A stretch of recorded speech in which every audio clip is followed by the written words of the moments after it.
Hi, I'm Dr. Jordan with the Sports Pod, and today we're going to be talking about flexibility versus mobility. Throughout my experience in the cheerleading world, I've been an athlete, a coach, and now a sports medicine doctor. So I have three different perspectives into the sport. Now, from this current perspective as a sports medicine physician, I'm starting to learn and seeing why so many of my athletes and teammates have suffered injuries throughout their career as cheerleaders. So us cheerleaders typically have a huge range of flexibility. We all are typically very hypermobile when it comes to the general population. So in comparison to us, to them, we have this greater range of motion. The thing that we're lacking is the mobility. So the difference between flexibility and mobility is just that the mobility is the ability to control the flexibility.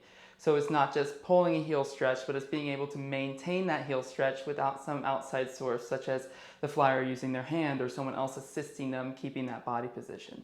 So in order to decrease this gap and decrease what we call the injury zone, we train these athletes in a deeper range of motion.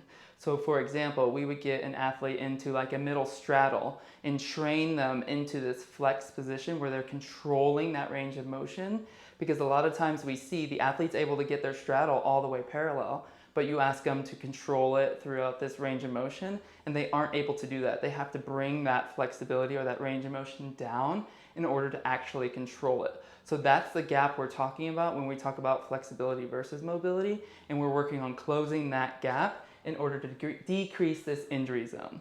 So we want to maintain the flexibility while also increasing the mobility to get rid of this injury zone here where a lot of athletes suffer those injuries.